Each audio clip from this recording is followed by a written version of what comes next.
Hi, this is Erica Wood Scott with Mocha Mama on Fire. I am a financial coach and special needs planning coach. And as you may know from my previous video, I am also the executive director of Shades of Autism Parent Network, Inc. And I'm so excited to share with you how to create an awesome financial life. So, of course, a little bit about me. As I shared, I am an awesome mom and a financial coach. And so you see my beautiful, handsome son, Roman, who is 4. He's the joy of my life, truly, and my husband's life as well. So just in a snippet, I gave some of my information and my credentials on why I'm a financial coach and how I do this work in special needs planning. I'm a financial services professional, have been for the last 5 years. I have my licenses in life and health insurance. A FINRA registered investment advisor representative and a certified wealth management specialist. I'm also a member of the Association of Financial Counseling and Planning Education, also known as AFCPE, and I'm currently a candidate for their accredited financial counselor designation. And my passion truly is to empower families and to thrive economically through practical and actionable steps.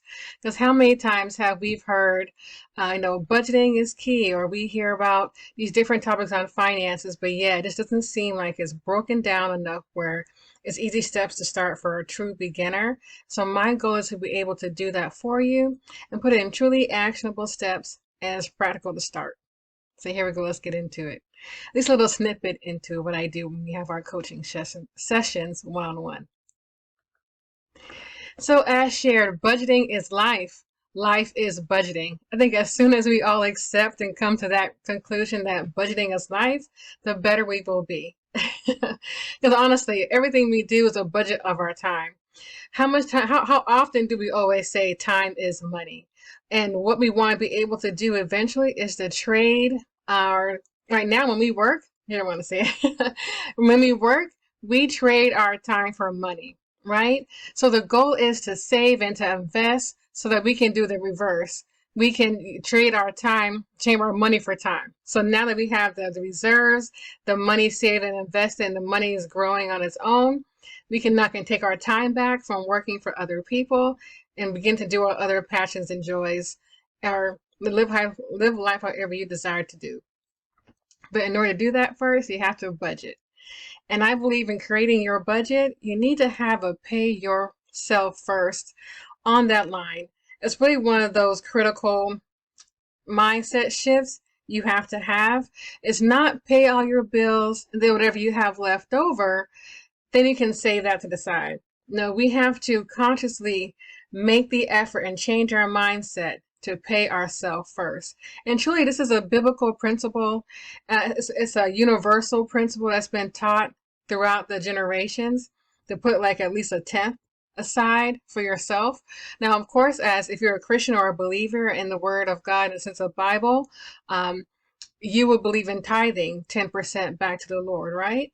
And so that 10% comes off the top, right? Before you pay the taxes or anything else, you give the Lord your 10%. And so same thing with that. After you pay the Lord your 10%, you then pay yourself whatever percentage you decide is best to pay for yourself, based on your other factors and how you want to save. So pay yourself first. Of course, after you pay the Lord, depending on what your personal principles are, but definitely you should be number 1 or 2 on that list of paying of your budget. So when you create a budget, of course, it needs to fit your unique goals and situation because everyone has unique goals. Like for example, my family, we're a small family of 3. So it's me, my husband, and my son. And so our budget is going to be much different from what someone who has a family of 6, right? They may have a husband and 4 kids, or they may be single with 3 kids, or I mean, the family makeup is so different that so every situation is unique. So I decided not to necessarily show a budget template. I believe that we all have to really just kind of design our own. And as a quick little tidbit, I have found on YouTube University, that's one of my favorite places to go. But there are so many great budgeting bloggers, vloggers out there from a variety of family sizes and income levels and all of that, where you can actually see how they budget their finances and get inspiration from it. I know I do all the time. And especially I love following, who's one of our speakers at this wonderful summit, is Elena Fingal. So definitely check out her video. We'll go into budgeting in more detail, so I'm keeping it light in this one. But those key categories should be all of your income sources, your monthly fixed expenses, your monthly flexible expenses, periodic expenses, and your discretionary expenses. Then you want to also calculate and know your net worth. And your net worth consists of your assets, so the things you own, minus your liabilities, the things you owe. That equals your net worth. And the goal is to have that positive and over 6 figures. Oh, here we go. All right. So now financial goal setting. This is my image of my goal setting I did for the year of 2021. I believe in doing vision boards, but for this year, I decided to make it a vision thumbnail, if you would, and to make it highlight my 3 main sections in my life, which is my financial life, my family life, and my other goals I have for myself, which is fitness and fun. And then I decided to also select a word that will be the resounding, hopefully, word of the year. So the word that came to me for 2021 was possible. And I believe that with God, all things are possible. So I'm modeling my year of 2021 after Matthew 19:26. And how I first came to my financial goal setting is by first writing down your short and long-term goals and desires. So as you see in my vision thumbnail, I noted my short-term goals as well as my long-term goals. Now I do have a more detailed version of this that's in my journal that I love to keep, that has like some more like measurable dates. Okay, by this quarter I want to have this done. But as a visual, this you see here. Once you write them down, you can start to plan on how to achieve those goals. Then third, when you commit to a plan and follow through, you create your own desired outcomes. So I'm going to highlight something for you. It's already on my list that I put down to do for 2021. And I wrote this back in December, like that last week of December 2020, my goals for the year. And here we are now in April. We are now right at the end of quarter 1. And one thing I had on my list to do was to increase my income or my streams of income. One was to gain new skills for new job roles, as well as to monetize creative content and launch a side hustle. And a part of me launching a side hustle was creating Mocha Mama on Fire, which is my vlogging, I could say moniker, if you will, and the way that I am distributing my knowledge in regards to financial principles, focusing on special needs families. So I launched that so I can check that off my list. And also too is to monetize creative content, and I'll talk about that in my future slide. There's an example of some of my financial goal setting that I did that you can also do for yourself. So in regards to financial goal action planning, you want to describe your goals in detail, starting with the highest priority for you. Keep a spending diary and track your progress in a journal, as I shared. Identify financial resources needed to achieve your goals, and then a set deadline for achieving goals. You may have heard along the way of SMART goals. These goals are something that you write that are set, that are measurable, they're achievable, it leads to results, and it's time bound. Those are considered SMART goals. So you want to make sure that all your goals that you write down in your journal align with that SMART acronym. So tools to get you started are mint.com is a great way to track your spending as well as budget along the way. It has great ways you can note your transactions, note what they were about. So that way you can see reports that will tell you more of your story of your life and spending. And then too, you can see, okay, maybe here I can cut, maybe here I need to invest more or something else. But it's a great start to your budgeting journey and how you outline your overall financial life is to sync your accounts, like your banking, your credit cards, your investment accounts, all into one platform. Now you don't need both Mint or Personal Capital, I would say choose one or the other. Look at their platforms, compare them, and then decide to go forward with one. To be honest, I began with Mint, but I'm now shifted to Personal Capital. But I think it's really based on your preferences and what you want to track in your financial journey. So, building blocks for a strong financial foundation. I'm outlining these 8 accounts, and I believe these 8 accounts, it may seem like it's a lot, but they're critical for every person in building their financial life. A checking account, which is the main purpose, is really to be a conduit account. It's to make payments for your monthly expenses. Then you have your cash reserves, a high yield savings account, or a certificate of deposit. Thirdly, your employer sponsored retirement plan. That can be a 401k, 403b, 457, depending on the type of industry you work in. Then you have your health savings account, your Roth IRA. Again, the Roth IRA is your after tax investment account that you would use outside of your employer plan. That has a max of $6,000 per year. You can invest in that if you're under the age of 50. If you're over 50, you can do $1,000 more at $7,000 currently, at least for 2021. Health savings accounts are more so tied to the type of healthcare plan you select in your employer or even outside your employer. It has to be connected to a high deductible plan. I think it's HDHP, and I can't think of the other acronym for now. But it has to be connected to that kind of plan. It make it HSA eligible. But I tell you, each high deductible plan is not equal. So it's really critical that you look into the plan, see what it covers, and if it's valuable. And I'll talk about that more actually in my ebook. So also outside of your Roth, you want an individual non-retirement brokerage account, an ABLE account for your special needs child. ABLE accounts are wonderful. Think of them as 529s on steroids for a short term. They also cover education, health, medical expenses, transportation, housing. It covers assistive technology. That fund can be with your child for the rest of their life. And you can invest, and your family can invest into an ABLE account on their behalf to last them for their lifetime. And one of our speakers will actually go into more depth in regards to ABLE accounts and trust. Lastly, as an additional option is a custodial account for your child. And the 3 top low-cost brokerage firms to consider are Charles Schwab, Fidelity, and Vanguard. So order of saving and investing, I have another infographic for you to consider. It comes from the America Saves Week. And in that was February 22nd through the 26th of 2021. I definitely encourage you to go to americasaves.org and check out more about their pledge and their principles. In short, you want to save automatically, split to save.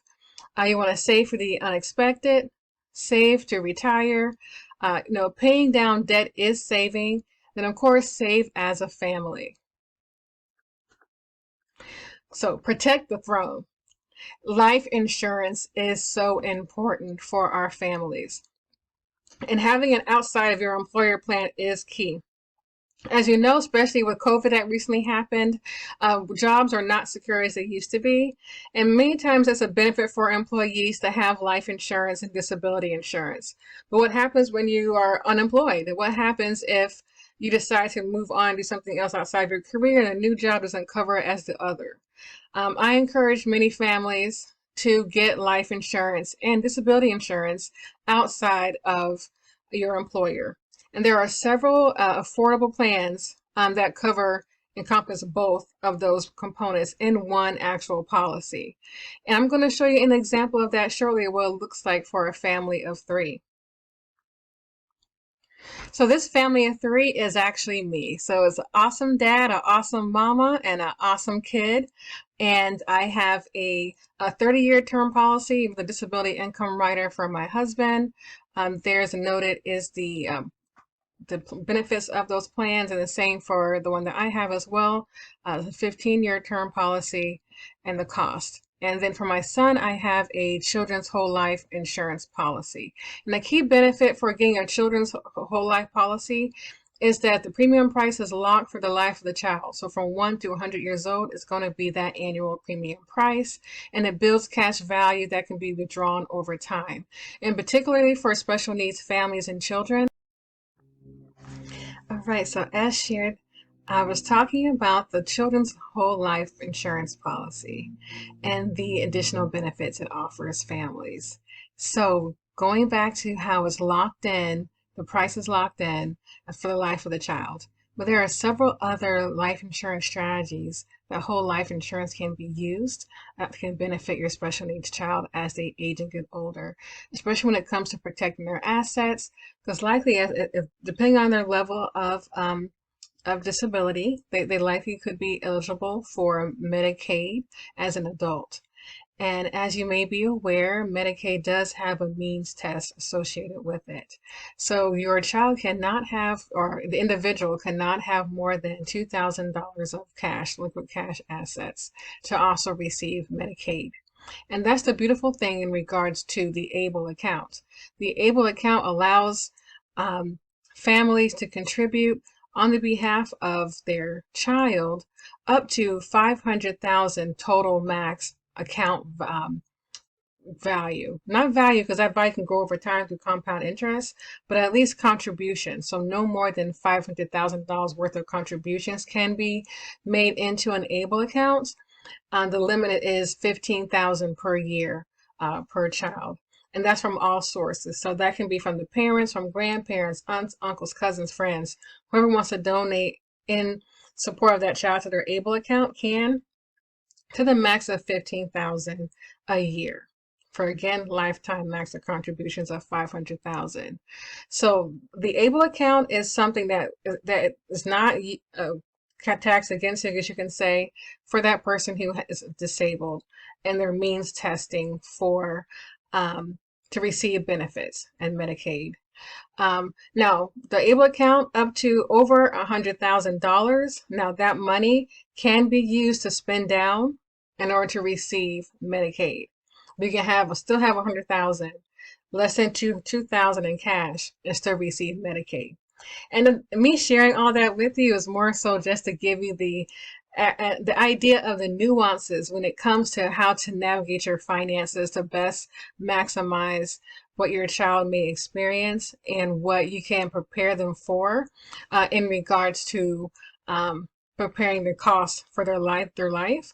But one other unique strategy is that whole life insurance policies. So there is a way in talking when we meet with a licensed professional how you can contribute additional cash in there as well, that can build up as well as not considered count against you when it comes to your means testing for certain benefits. Because like a little tidbit of it, I didn't want to go too deep onto those strategies, but just know that whole life has some unique strategies in them for those who are beneficiaries. So talk to a professional in regards to whole life. But the average person, really, as far as the adult goes, term life insurance is the way to go, and here's why.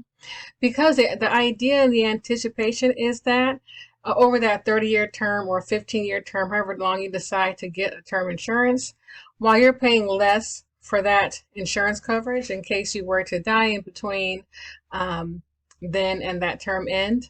So your family has the cash benefit to maintain their life so that they're used to. The thought is that in that term, you will have amassed enough wealth, savings, investments, portfolio that if you were to die after that point, your family could bury you based on those costs. So that really is like a basic practical knowledge way of describing it. So why the importance of adults having term is just that. That 30-year term is expected that during those 30 years, you're going to be paying less for that insurance, yet still have that death benefit available to you in the event you die. But also too, at the end of that term, you're expected to have your investing in place where it would pay for the cost of your death. So it goes back to, buy term and invest the rest is really the key to having that good solid building block and foundation of your financial life. And also too, within this plan, at least the one that I'm describing to you, is important to have disability income insurance, Because in America, 1 in 4 adults will become disabled at some point in their lives. It may be a short-term disability, it may be long-term permanent disability, but 1 in 4 will experience a disability event. And given those probabilities of 25% of likelihood of being disabled through some event in the course of your lifetime, that is why it's key to have coverage for disability. Now, again, most employers do offer short-term disability, long-term care or long-term disability coverage within their plans.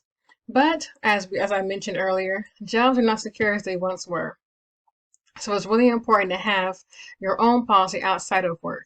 And also, too, many employer plans do not cover 100% what your cost might be for your disability event to maintain your livelihood and household needs.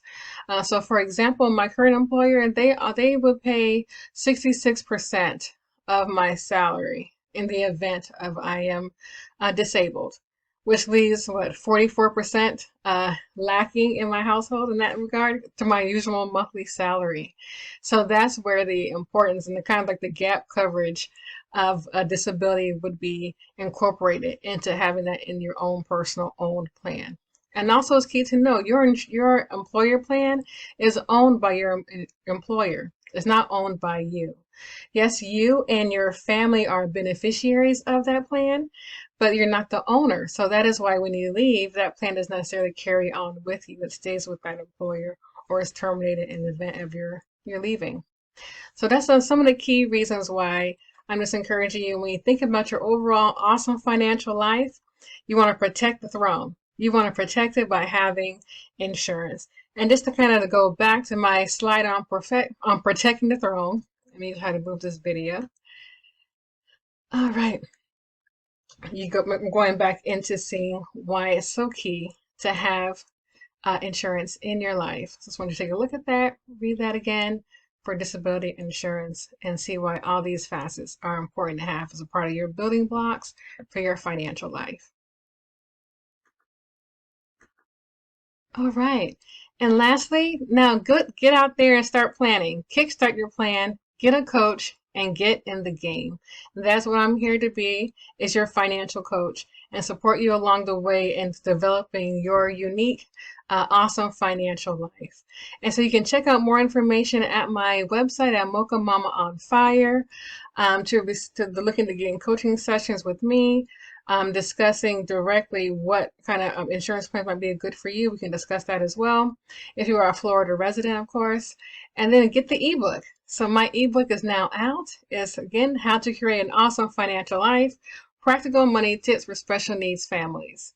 And I look forward to hearing from you, talking to you in regards to how you've already started your awesome financial plans, what you'd like to hear as far as content going forward on that.